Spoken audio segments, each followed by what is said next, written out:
तर टाटाने माझ्यावरती खूप जास्त प्रेशर टाकला होता तो व्लॉग डिलीट करण्यासाठी. भाई नवीन गाडी अक्षरशः पूर्ण ओपन करून टाकलेली, फक्त सांगाडा राहिलेला गाडीचा.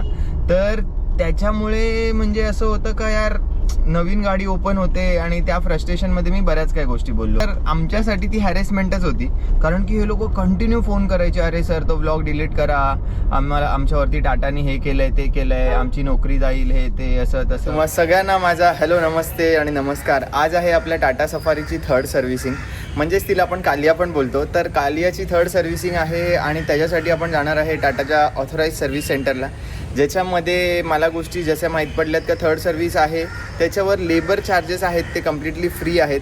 पण त्याच्या पुढे तर तुम्हाला माहिती आहे जसं की त्या पार्ट्सवरती म्हणजे पार्ट्स ॲजिन जे काय ते लोक ऑइल वगैरे टाकतील त्याच्यावर GST वगैरे लागेल, किती चार्जेस होतील ते आता आपण बघूया. चला फटाफट निघूया. तर आपण आता निघालेलो आहे आपली टाटा सफारी घेऊन तिच्या थर्ड सर्व्हिसिंगसाठी, आणि त्याच्यामध्ये मी थोडे काही गोष्टी तुमच्यासोबत शेअर करणार आहे. आता जसं तुम्हाला माहीत असेल का आपली टाटा सफारी जी आहे ती म्हणजे खूपच जास्त फेमस आहे, म्हणजे ज्या सर्व्हिस सेंटरला मी जातो त्या सर्व्हिस सेंटरला. कारण की म्हणजे दोनदा माझ्यासोबत तसे काही गोष्टी झालेल्या आहेत. एकदा असं झालेलं आहे का ज्याच्यामध्ये माझी काही मिस्टेक नव्हती, सर्व्हिस सेंटरवाल्याची काही मिस्टेक नव्हती आणि गाडीची पण मिस्टेक नव्हती. पण तो व्लॉग आपला होता तो एकदम सुपरहिट, अल्टिमेटली सुपरहिट गेलेला म्हणजे सफारीचा.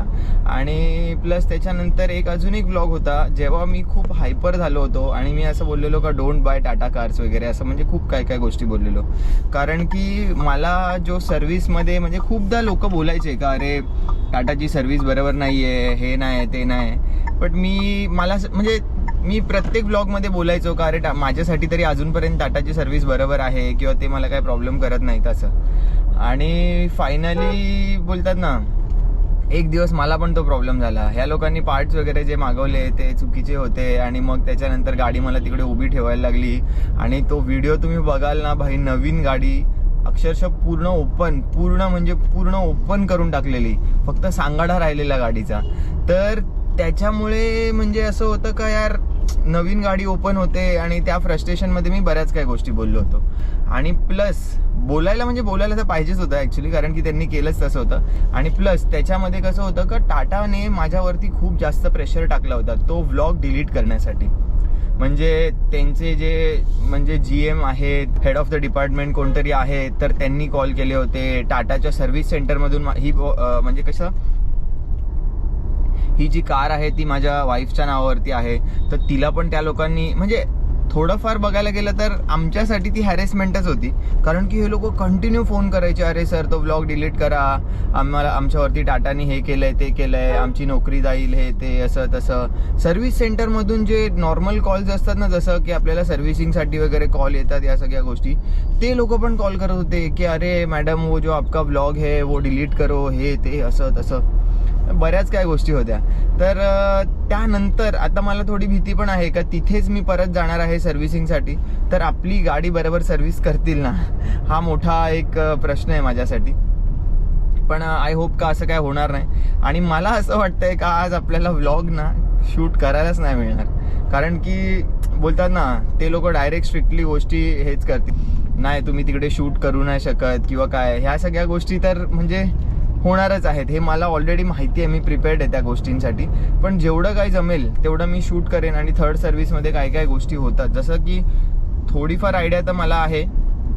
नॉर्मल एक जनरल चेकअप होईल, DF वगैरे बघतील, त्याच्यानंतर मग ते लोक काय इंजिन ऑइल चेंज करतील आणि मला वाटतं एअर फिल्टर पण चेंज होईलच, एअर फिल्टर, ऑइल फिल्टर या गोष्टी पण चेंज होतीलच.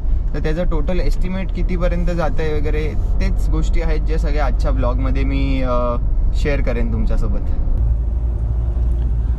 आपण आलेलो आहे टाटा मोटर्सच्या सर्व्हिस सेंटरच्या बाहेर आणि आता आत गेल्यानंतर मी एक्सायटेड पण आहे का एक्झॅक्ट त्यांचं बिहेवियर टुवर्ड्स मी कसं असणार आहे ते मला आता बघायचं आहे. कारण की मी खूप ह्यांच्यासाठी खूप प्रॉब्लेम्स म्हणजे जे काय सत्य परिस्थिती आहे ती दाखवलेली आहे माझ्या व्लॉगमध्ये. त्याच्यामुळे आता बघूया, लेट सी. गाडी इथे आता आपण लावलेली आहे आपली. आणि आज एक गोष्ट अशी आहे, इथे लाईट नाही आहे आज, त्यामुळे वॉशिंग नाही होणार गाडीची. तर आता जसं मी बोललो का पॉवर इकडे नाही आहे, सकाळी 5 वाजल्यापासून इकडे म्हणजे सगळीकडे इकडची लाईट गेलेली आहे. तर मला असं वाटतं आपलं अलाइनमेंटचं छोटंसं काम आहे, जे मला वाटतं आहे मे बी नाही पण असू शकत का अलाइनमेंट गेलेली नाहीच आहे ऑलमोस्ट, बट जस्ट मला चेक करायचं होतं. बट आता लेट सी, जे काय छोटी मोठी कामं आहेत जसं की ऑइल चेंज, परत बोलतात ना डिझेल फिल्टर चेंज करायचं झालं किंवा ऑइल फिल्टर चेंज करायचं झालं, तर या सगळ्या गोष्टी विदाऊट लाईट तर होऊच शकतात. पण आपण बघूया आता ते किती लवकर होत आहे. फायनली लाईट आलेली आहे, तर आपली कार आजच सर्व्हिस होईल. आता कार जी आपली आहे तर ती आपण ट्रायलला चाललेलो आहे. मला असं वाटतं का थोडीशी लेफ्ट कूलिंग असू शकते.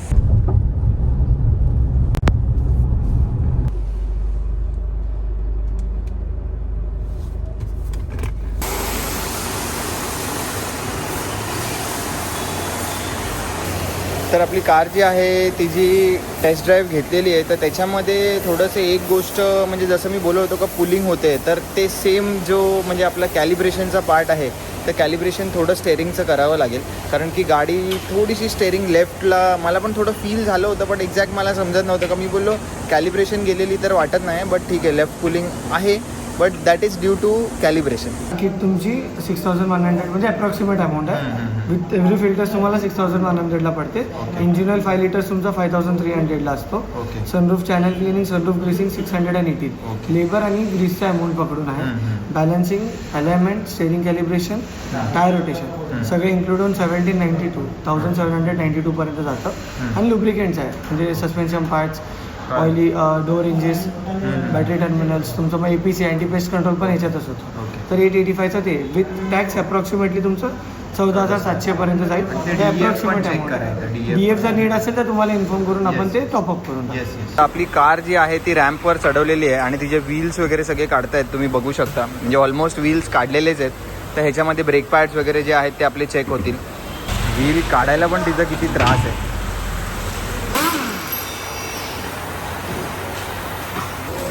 हे आपलं कारचं जे ऑइल आहे ते आता निघत आहे.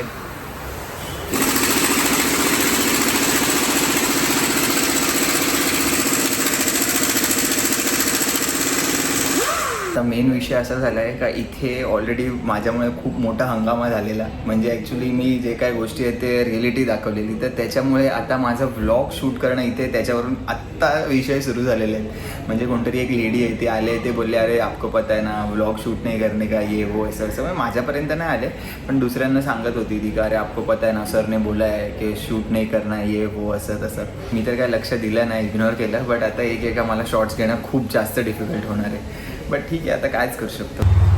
हा तुम्ही बघू शकता, हा आपला ऑइल फिल्टर आहे तो किती खराब झालेला आहे, पूर्ण काळा म्हणजे बोलतात ना एक्स्ट्रा जेट ब्लॅक झालेला आहे. हा आपला डिझेल फिल्टर आहे जो आपण आता चेंज करणार आहे. हे ऑइल आहे जे आपल्या आता कारमध्ये आपण टाकणार आहे. फुली सिंथेटिक ऑइल आहे. युजली तर कार्समध्ये फुली सिंथेटिकच टाकलं जातं.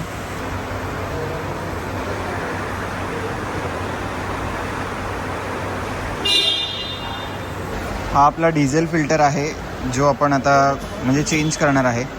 गाडीमध्ये बऱ्याच काही गोष्टी आहेत ज्या आता चेंज होणार आहेत. हे टाटाचं विंडशील्ड वॉशर आहे, 40 रुपयाचा आहे. हा आहे आपला AC फिल्टर जो आता 3rd सर्व्हिसला चेंज होतो.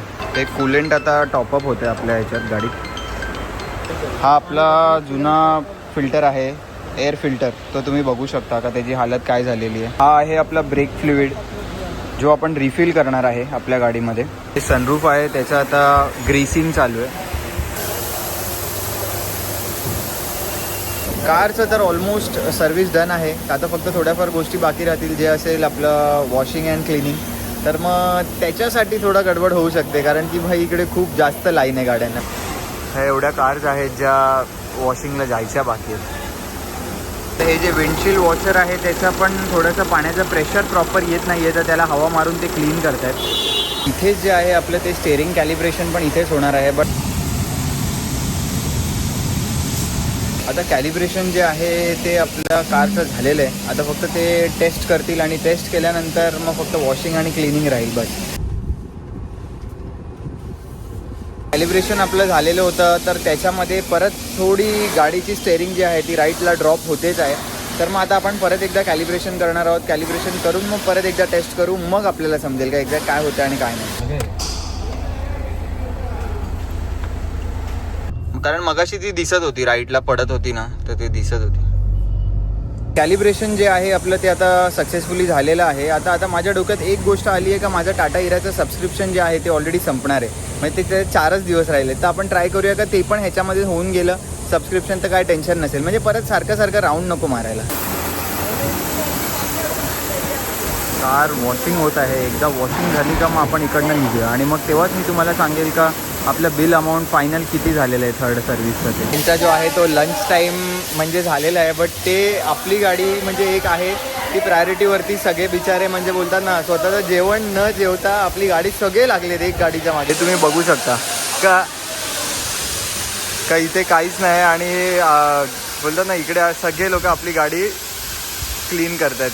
तर आपल्या टाटा सफारीची सर्व्हिस जी आहे ती एकदम फॅन्टॅब्युलस आणि फंट्याबबाडा करून दिलेली आहे. आणि मेन म्हणजे मला असं वाटलं नव्हतं का जेव्हा आता मी टाटामध्ये रिटर्न येईल तर तेव्हा टुवर्ड्स मी त्यांचं बिहेवियर कसं असेल कसं नाही म्हणजे मला माहिती नव्हतं. कारण की लास्ट टाइम जसं की प्रॉब्लेम झाले होते मी पण खूप फ्रस्ट्रेट झालेलो. कारण की नो डाऊट म्हणजे त्याच्यामध्ये माझी तर काही मिस्टेक नव्हती ॲक्च्युली.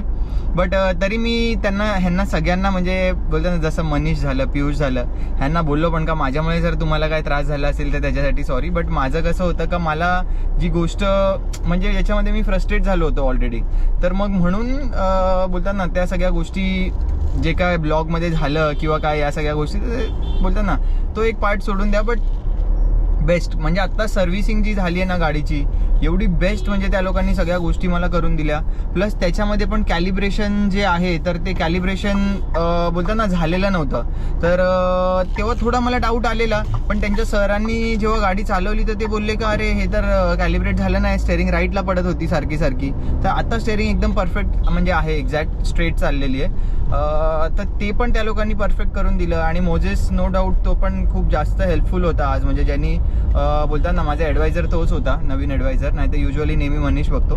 पण जे काय म्हणजे बोलतात ना जे काय सर्व्हिस झाली आहे किंवा काय आणि या हिशोबाने जर टाटांनी अशी सर्व्हिस देत असतील तर भाई Tata is all time best.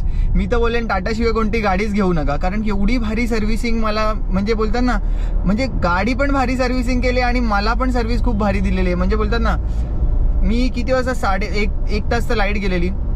10:30 वाजता सर्व्हिसिंग त्या लोकांनी स्टार्ट केलं. आत्ता झालेत 157 म्हणजे एक अप्रॉक्सिमेटली 150ला त्यांनी मला गाडी हँडओव्हर केली. म्हणजे एवढं क्विकली फटाफट गोष्टी झाल्या आणि एवढं बेस्ट म्हणजे ना खूपच भारी. एवढं बेस्ट जर असेल तर मी तर बोलेन भाई ईस्ट और west Tata is the best.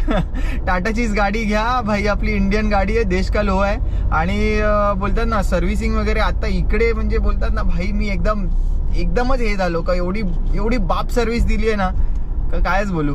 आलेलो आहे घराच्या जवळ. आता मी तुम्हाला फायनली एक गोष्ट जी आहे ती डिस्क्लोज करणार आहे का आपल्याला पैसे किती गेले सर्व्हिसिंगसाठी. म्हणजे किती अमाऊंट आपल्याला पे करायला लागलेली आहे आपल्या थर्ड सर्व्हिससाठी. ते मी तुम्हाला प्रॉपर जे बिल आहे ते दाखवतो.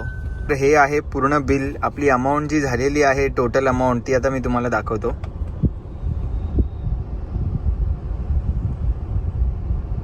14,592 हे सगळं बोलतं ना GST VST जे काय आहेत ते सगळ्या गोष्टी पकडून आपलं बिल झालेलं आहे. आणि आपल्या कारमध्ये काय काय काम झालेलं आहे ते मी तुम्हाला एक्झॅक्ट सांगतो. सर्वात अगोदर तर बोलतात ना जसं की oil filter, diesel filter, air filter, AC filter हे 4ही फिल्टर चेंज झालेले आहेत. त्याच्यानंतर ऑइल चेंज झालेलं आहे आपलं. जे काय डोर्समध्ये ग्रीसिंग वगैरे करायचं होतं त्या सगळ्या गोष्टी झालेल्या आहेत. सनरूफमध्ये ग्रीसिंग वगैरे करायचं होतं ते झालेलं आहे. DEF लेवल ती चेक झालेली आहे. आपलं जे कूलंट आहे ते टॉपअप झालेलं आहे. ब्रेक फ्लुइड टॉपअप केलेलं आहे. त्याच्यानंतर मग आपले जे कारचं अलाइनमेंट होतं ते केलेलं आहे. त्याच्यानंतर जसं की कॅलिब्रेशन वगैरे गेलेलं ते कॅलिब्रेशन केलेलं आहे. आणि बाकी ओव्हरऑल जे काय छोटे छोटे चेक्स असतात जसे की म्हणजे बोलतात ना डिस्क पॅड झालं किंवा तुमच्या गाडीचे काही छोटे मोठे पार्ट्स वगैरे झाले तर हे जे जनरल चेकअप होतं तसं त्या गोष्टी सगळ्या झालेल्या आहेत. आणि मी परत एकदा बोलेन का टाटाने मला जी आज सर्व्हिस दिलेली आहे ती खूपच जास्त अल्टिमेट आहे. आणि मी सजेस्ट करेन तुम्हाला का तुम्ही पण टाटाच्या गाड्या घ्या. आणि बोलतात ना म्हणजे मी तर जे टिकुजिनीवाडीचं सर्व्हिस सेंटर आहे तिकडे जातो तर नो डाऊट म्हणजे यावेळेला भाई फुल दिल खुश कर देता. असं आहे. एकदम बेस्ट, म्हणजे खूप छान सर्व्हिस दिली. टाटाची गाडी घ्या, एन्जॉय करा, मायलेज वगैरे पण चांगलं आहे. देश का लोहा है, अपने देश के लोहे को आगे लेके जाओ. आणि अशाच प्रकारे आपण आजचा ब्लॉग करूया इथेच समाप्त. भेटूया पुढच्या ब्लॉगमध्ये. तोपर्यंत माझं चॅनल तुम्हाला माहिती आहे, लाईक, शेअर आणि सबस्क्राईब नक्की करा.